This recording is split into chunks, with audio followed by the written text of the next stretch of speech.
Well, good morning. It's Monday again, so happy Monday. And this is week 4. And what I'd like to do is go over the assignment for you in week 4. We're going to be adding an assessment, or in this case, a quiz from Canvas in your Start Here First learning module.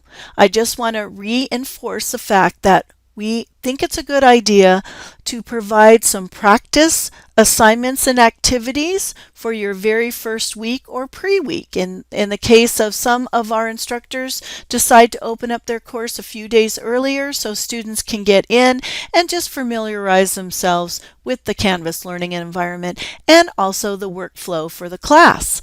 All right, so what I'm going to do is I'm going to take you to my sandbox and show you how you would be able to add a quiz to your Start Here First learning module.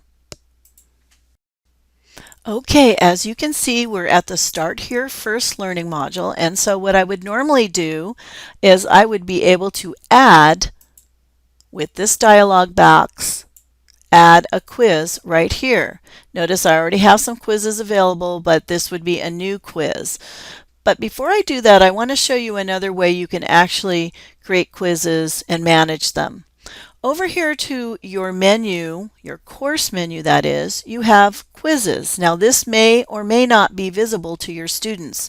Sometimes our instructors like to work all together in here and they create all their quizzes at once in this area, or they bring in their quizzes from a data test bank from a publisher or something they had in Blackboard or another course management system. And then they manage these and they actually click on each quiz and make sure the settings and the dates and everything is up to speed the way they want it. Personally, I like to work in the module area, but if you do like to work in this area and you like to create a lot of quizzes all at once, you can do that. Just remember, you need to go back to the module area and you still need to click on the plus sign and add that quiz in so it can be visible to the learning module.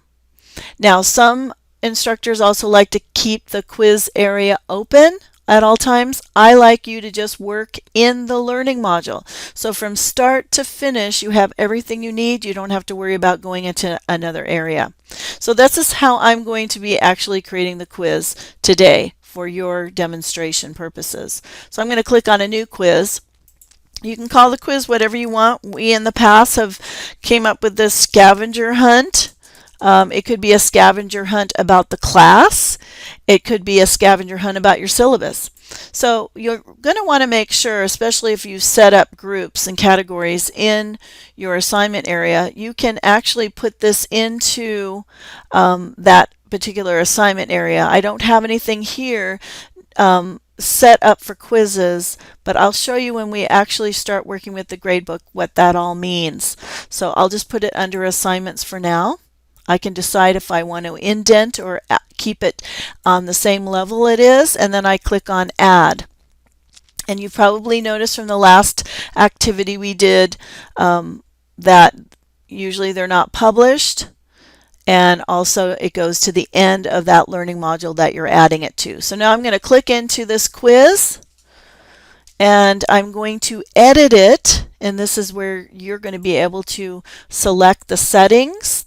And there is one part to this assignment that you're welcome to do, and that is add the proctorial. So I have some directions for that. Then you would see that add proctorial option here, but you have to do that before you set up the quiz.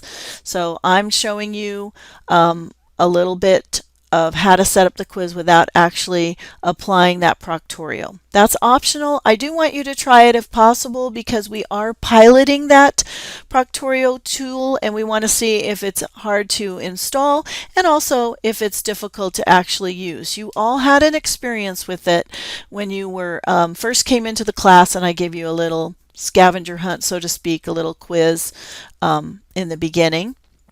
Okay, so here's your settings.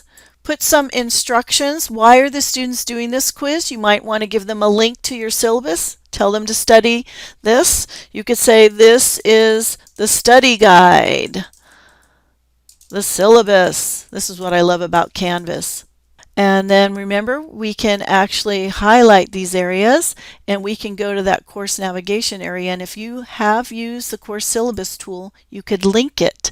Or if you haven't and it's just a file, you could come over here to files and link it. Anyway, you want to give your students instructions. Then you're going to want to make sure that you determine the quiz type. Okay, so we've made it a graded quiz. You can come down here and look at some of the options. And those are items that you'll want to think about. And I think it's important to have a due date, but you can also have the quiz available from and until. And then here's another place where you could actually add in. At some point, you might have to have a special quiz time set up for some students that need adaptive technology, or actually they need extended time, and you could add that in. You could assign 1 or 2 people or more just to have a different due date and a different available and until. All right, so before we go, and before you go down here and save and publish, you're going to want to create the questions, because then that's going to determine the points.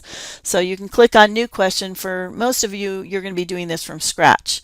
But this is also places where you can actually set up your database. If you have some publisher questions that come in, when you import them in, you'll be able to click on that and you'll be able to, and this is really cool, link to a database. And you can also, what's really cool is you can actually randomize the questions, and I'll give you an example of that. If you have 100 questions in your database, you could actually have 10 questions being rotated and shuffled throughout that time, so the students that are taking your quiz would never see maybe the same question. So that is one deterrent for passing along information for your students. Again, that's a feature if you did have a question bank. All right, so let's go back to new question, and this is where you can determine what kind of questions. So I want you to have at least 5 different question types. You'll see it's pretty self-explanatory. Let's click on true and false. You're going to have the question here, and then you're going to determine if it's true or false. So if you have the green arrow on true, then this better be a true statement, and then update that particular question.